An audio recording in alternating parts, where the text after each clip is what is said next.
Oke guys, welcome back to Daily Charting with Toshi, di mana kita akan daily chart your favorite cryptocurrencies. Oke, dan sekarang kita masuk ke DCWT sesi kedua, di mana di sesi kedua ini kita akan lebih fokus ke pembahasan komen, dan juga kita akan ada charting beberapa altcoins. Tetapi sebelum kita masuk, gue ingatkan lagi, malam ini setengah 8 malam akan keluar data PPI. PPI ini ngomongin soal inflasi. Ya, kalau ada yang nanya, Bang, apa bedanya CPI, PPI, dan PCE?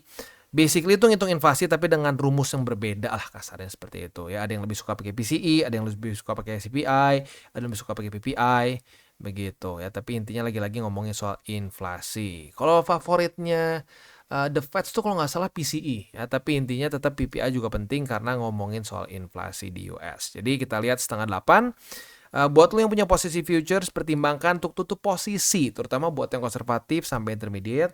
Kalau belum kena target TP, kalau udah kena target TP ya udah nggak perlu diapa-apain lagi ya, udah profit soalnya ya. Oke, nah untuk selanjutnya kita akan lihat dulu kondisi Bitcoin ya. Sekarang sedang berusaha untuk mereclaim EMA 50 dan juga struktur 60.547 begitu ya. Tapi sekali lagi kita nggak bisa pungkiri secara struktur mulai berubah nih ya. Tadinya kan membuat higher high, higher low, higher high, higher low. Nah, sekarang mulai terbentuk lower high dan lower low. Walaupun tipis tapi tetap masuknya ke lower low. Nah, ini apakah akan waktunya cukup sampai dia weekly close untuk reversal or no? Ya, lagi-lagi kita bukan channel tebak-tebakan. Ya, jadi nggak akan mau nebak-nebak apakah kita akan lanjut turun atau enggak. Ya, kita lihat reclaim atau enggak. Kalau reclaim dan apalagi weekly close di atas dari BSB, ya sudah, berarti kemungkinan untuk lanjut masih lebih besar ya.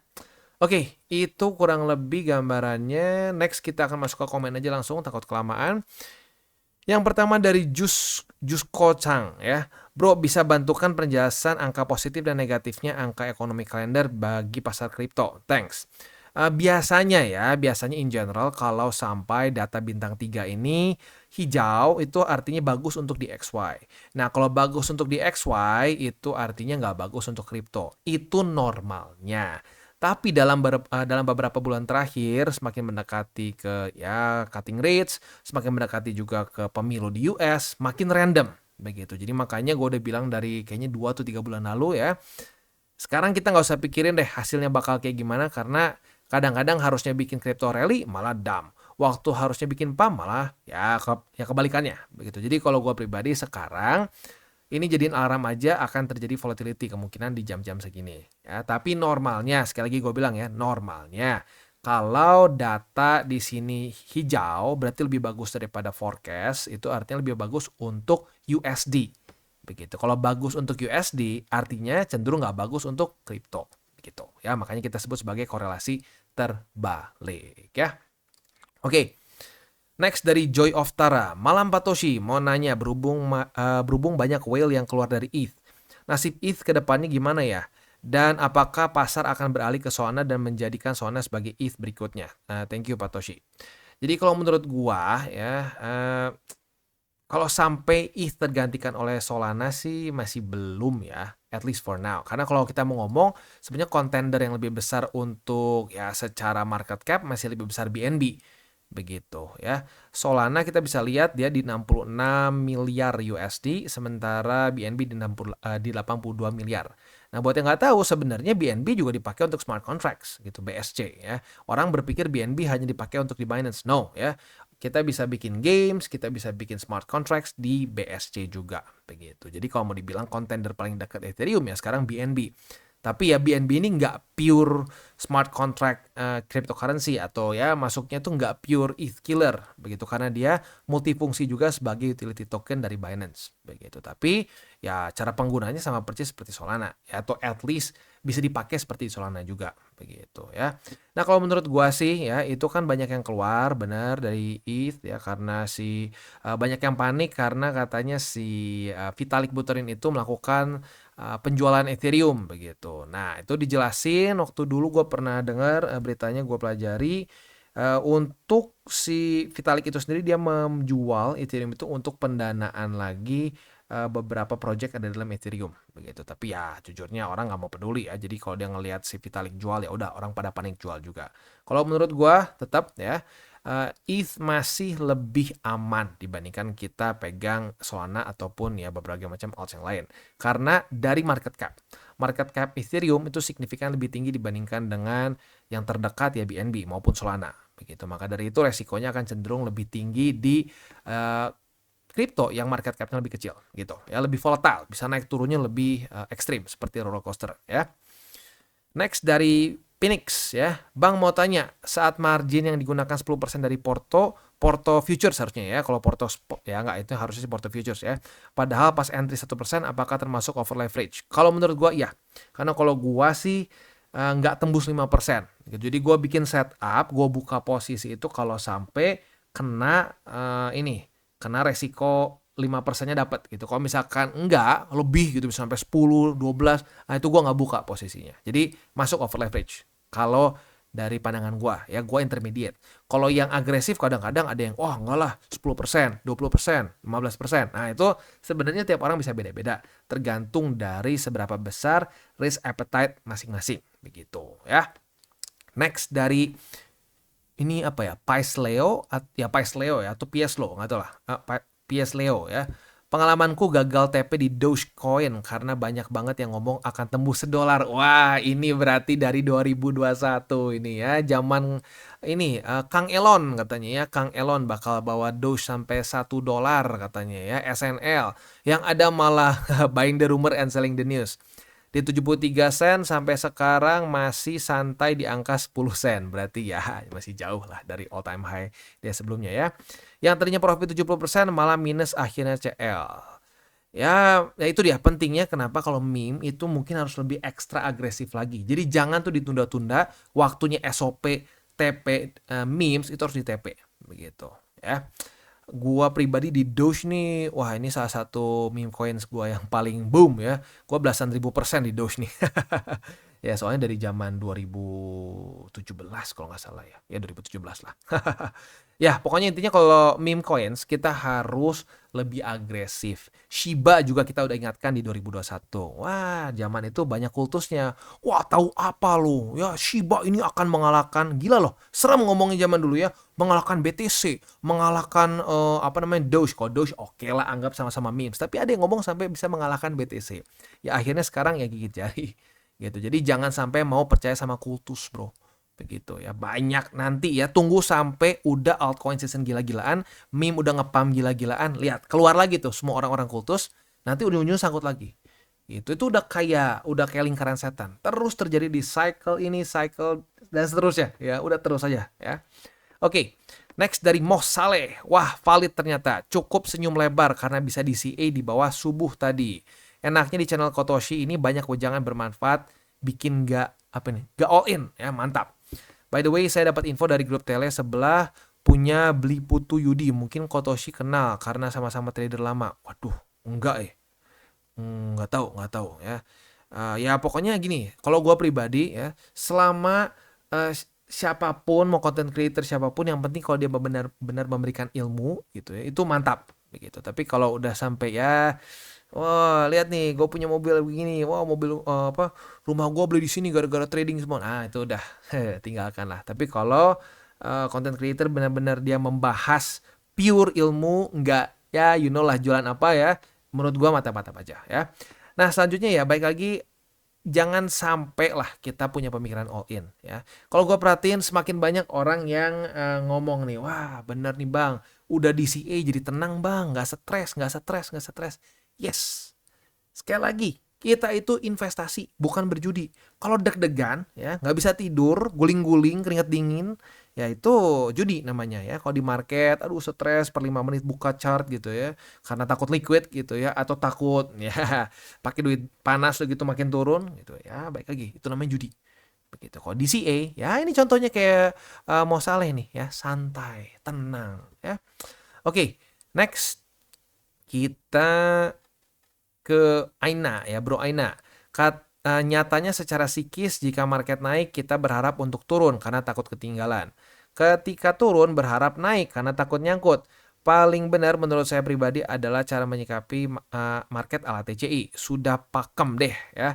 Karena market bearish adalah untuk mereka yang tidak ada amunisi untuk DCA, money management, data dan fakta ala TCI. Mantap. Mau turun hajar akumulasi, mau naik tinggal TP, take profit bukan take picture. Bener, ini bener banget ya. Dulu di 2021 banyak banget ya. Wah, screenshot, wah, apa investor katanya profit berapa besar ya. Tapi nggak pernah di TP-TP. Ujung-ujungnya sekarang ya sangkut begitu. Bener, bener ya. TP, take profit bukan take picture ya. Sehat dan sukses selalu Mak Toshi dan tim. Juga untuk kita semua. Salam tabur tuai. Thank you ya, mantap. Next dari murid Bang Toshi. Sorry. Dari murid Bang Toshi. Ini ada beberapa juga. Ini ada yang jawab nih. Bro Encek Cuan ya. Dari murid Bang Toshi. Bang mau tanya. Apakah kami yang baru mulai kenal kripto di 2024 dan mulai beli setelah halving bisa dikategorikan beli di pucuk? Soalnya aku ada ngerasa gitu Bang. Maaf kalau salah. Sebenarnya enggak sih. Sebenarnya enggak juga sih kalau kita ngomongin halving ya. Halving itu gua kayaknya ada datanya harusnya. Mana nih? Halving. Nih ya. Lu beli di halving itu nggak di pucuk sebenarnya sih. Ini halving ketiga nih ya. Halving ketiga kalau lu beli di sini, kita kasar aja lah ya, di daerah sini nih ya. Set, kita tarik. Lu masih profit berapa sih kalau lu beli dari halving? Lu tarik, ini masih untung 500% ya. Kita geser lagi. Lu beli di halving kedua ya. Lu beli di halving kedua, anggap sinilah kasar aja ya. Lu tarik di sini. Nah, lu profit masih 2000%. Yang pertama udahlah nggak usah dihitung, gede banget ya. Jadi historically speaking, kalau lu beli di halving, ya, walaupun mungkin saat halvingnya banget itu nggak harus langsung ngepam, bisa aja dulu konsolidasi gitu ya. Tapi historically speaking tetap bagus begitu. Tetapi paling bagus nggak waktu halving, sebelum halving. Kenapa sebelum halving lebih bagus? Jawabannya simple, karena market berusaha untuk apa? Front running. Wah, beli dulu sebelum halving begitu. Nah, makanya waktu sudah terjadi halving, kadang-kadang suka terjadi buying the rumor and selling the news seperti di sini. Lalu di sini di sini masuknya nggak selling the news lah ya. Ini kayak ya konsolidasi dulu gitu, santai dulu gitu, karena orang udah beli duluan ya. Udah ngeborong duluan begitu ya. Jadi sekali lagi ya, secara data tidak menunjukkan lu beli di pucuk sih. Cuman mungkin bisa kerasa seperti itu. Karena di cycle ini terutama ya sedikit kayak di 2016 ya. Setelah halving malah turun dulu begitu. Nah, halving turun dulu begitu. Tapi enggak ya, secara historically speaking tidak seperti itu. Coba kita bahas dari jawaban Bro Encek Cuan nih. Gua suka kalau lagi banyak banyak interaksi antara para subscriber. Izin berpendapat Kak, kita kan nggak bisa kembali ke masa lalu Kak, karena nggak ada mesin waktu katanya ya. Sekedar pendapat ya Kak, kalau misalkan udah terlanjur beli di pucuk, asalkan jangan all in, Kakak bisa di CA Kak, karena harganya turun dan menyentuh support tertentu. By the way, ini kalau untuk kripto seperti BTC, ETH, atau altcoin lain yang fundamentalnya jelas ya Kak. Sorry, pendapat saya mungkin bisa salah. Nggak, bener.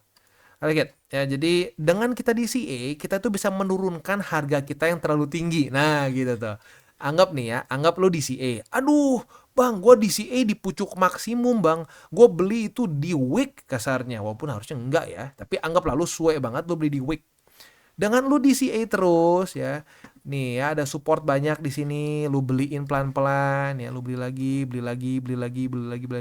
Itu pelan-pelan harga rata-rata lu turun. That's the beauty of DCA gitu. Average price kita turun begitu ya. Nice. Ini gue sangat mendukung sekali kalau banyak interaksi seperti ini ya antara subscriber. Jadi bisa saling tabur tuai begitu ya. Next dari JK Channel. Siang Bang Toshi, melihat dari TA kayaknya nih ya. P sama T padahal lumayan jauh ya. Atau apa nih? Dari PABTC. Sekarang main di bawah BSB bawah, dan secara fundamental yang keluar kemarin di mana data CPI tidak sesuai ekspektasi. Malah dari monthly return BTC di bulan Oktober secara statistik memberikan return yang paling bagus. Apakah dengan kondisi sekarang di bulan Oktober masih bisa memberikan return yang bagus di Oktober? Karena secara historis monthly return di Oktober hanya 2 kali yang merah. Kira-kira apalagi data yang bisa bikin market bisa bagus di bulan Oktober? Mohon arahnya agar bisa pandangan ke depannya. Makasih Bang Toshi and team. Ya, Oktober lagi-lagi kita masih baru 11 hari pertama. Masih ada 29 ya. 29 atau 30 nih. Nggak tahu nih sampai berapa ya. Ya pokoknya inilah ya, sampai akhir Oktober. Masih ada waktu yang cukup panjang ya, bahkan belum setengah bulan. Begitu. Jadi santai dulu aja. Untuk data-data penting tenang, kita akan update setiap hari Minggu ya. Di minggu depan ada apa aja, minggu depan ada apa aja. Itu supaya kita bisa mempersiapkan diri apa yang kita bisa lakukan gitu sebelumnya begitu ya. Ya, tapi intinya memang benar sih ya, dari 2013 hanya 2 kali saja bulan Oktober itu merah. Berarti data berapa tahun tuh? 11 ya, 11 tahun ya. Itu konsisten apa? Konsisten hijau banyaknya ya, cuma 2 kali aja merah. Begitu. Jadi ya kalau gua pribadi sih ya masih santai aja, kita lihat dulu, tapi lebih cenderung ke bullish sih begitu ya. Karena ya lu tahu sendiri ya, sekarang mungkin kerasanya kayak gila market nggak kemana-mana nih ya. Tapi jangan lupa kadang-kadang market suka ngasih surprise nih. Sehari bisa ngepam 11%, sehari bisa ngepam 5, 6, 7 bisa. Begitu. Jadi ya santai aja. Begitu. Kita tinggal bereaksi terhadap market ya. Udah beres. Oke, jadi kurang lebih seperti itu untuk pembahasan komennya. Selanjutnya kita akan masuk ke buy limit. Hari ini kita akan bahas Matic, BNB, dan XRP. Tetapi sebelum kita masuk, seperti biasa gue akan disclaimer dulu bahwa semua konten dari TCI bukanlah financial advice. Ini semua bentuknya adalah edukasi ya. Lalu bagaimana cara untuk mendukung TCI? Ada banyak caranya. Lu bisa like our video, bisa share our video, atau juga bisa menggunakan link referral kita di bawah. Nah, sekarang kita akan dengar dulu pesan-pesan dari sponsor kita pada hari ini. Oke, today's video is brought to you by Bybit. Di mana di Bybit ini kita bisa melakukan berbagai macam hal ya, mulai dari yang newbie sampai yang sudah advance. Buat mungkin lo merasa bahwa aduh bang, gue masih nggak ngerti nih TA, gue masih nggak ngerti charting dan seterusnya, tapi pengen akumulasi, pengen DCA murni, bisa lo tinggal masuk ke sini one click buy, di mana lo bisa pilih lo mau pakai apa ya fiatnya, lo tinggal pilih juga asetnya apa ya. Misalkan lo pengen akumulasi BTC, misalkan setiap hari Senin jam 7 pagi, misalkan gue pengen akumulasi BTC sebesar 100.000 rupiah misalkan ya, lu bisa langsung lakukan di sini. Bisa peer to peer, bisa Dana, Bank BRI dan lain-lain. Ini gila ya, bisa pakai BCA Mobile dan seterusnya. Jadi Bybit ini memang cocok banget buat orang-orang yang tinggal di Indo ya, bisa langsung pakai bank-bank yang memang sudah biasa kita pakai di Indo ya. Nah, buat yang intermediate sampai advance juga di sini ada spot, nah, dan juga ada leverage tokens, dan tentu juga ada derivatives trading, di mana kita bisa menggunakan kontrak yang USDT maupun USDC. Jadi di sini lo bisa pakai USDC ya, karena nggak semua exchanger bisa menerima untuk futuresnya pakai USDC ya. Dan tentu juga lo bisa earning bunga juga dari kripto lo dan lain-lain.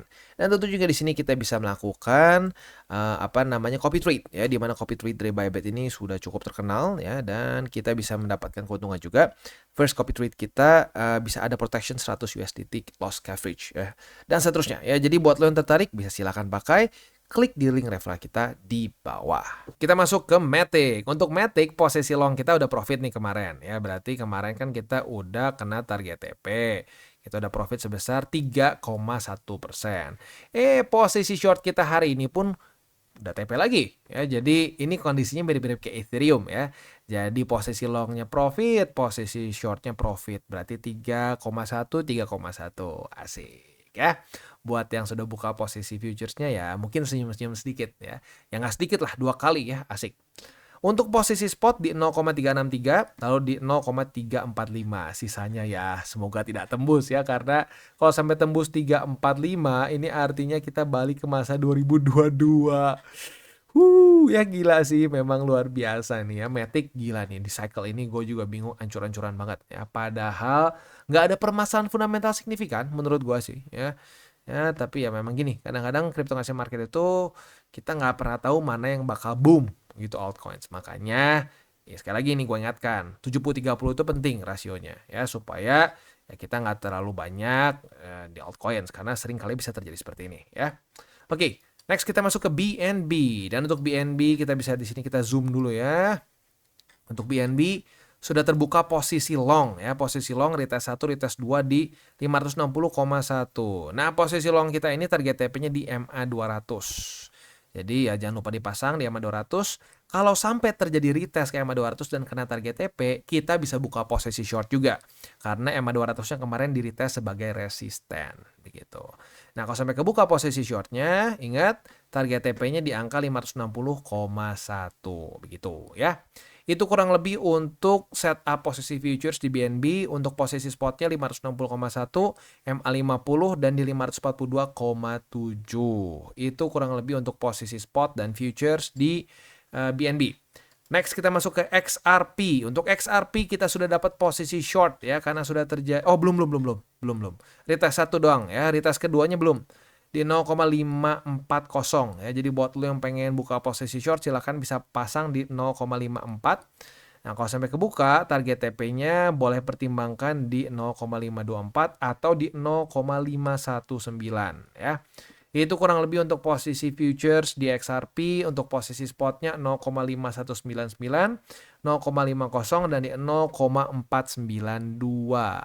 Itu kurang lebih untuk posisi spot dan futures di DCWT sesi kedua ini. Sekali lagi gue ingatkan, nanti malam kita akan keluar 7:30 data PPI. Jadi buat lo yang konservatif sampai intermediate, pertimbangkan untuk tutup posisi kalau sampai belum kena target TP ya. Buat lo yang agresif, monggo silakan mau ride the waves, tapi please pertimbangkan pasang SL. SL-nya gimana tergantung lo, mau dari minus di margin boleh, mau struktur boleh ya. Oke guys, jadi itu adalah akhir dari segmen DCWT kita pada hari ini. Dan jangan lupa bagi kalian yang merasakan manfaat dari segmen ini, jangan lupa untuk share ke teman-teman kalian. Dan apabila lu pengen mensupport channel kita, ya TCI, jangan lupa untuk menggunakan link referral kita di bawah. Nggak wajib ya, tetapi apabila lu menggunakan link referral kita di bawah, ada macam-macam ya, dari Bybit, Huobi, Maxi, toko kripto, dan banyak lagi ya. Ya, walaupun nggak wajib, tapi kalau menggunakan link referral kita, lu secara langsung membantu perkembangan dari TCI. Dan satu lagi, jangan lupa juga untuk join Telegram group kita, di mana kita bisa ngobrol-ngobrol santai mengenai dunia cryptocurrency secara dua arah. So, jangan lupa untuk like, subscribe, klik the bell icon, and see you on the next video.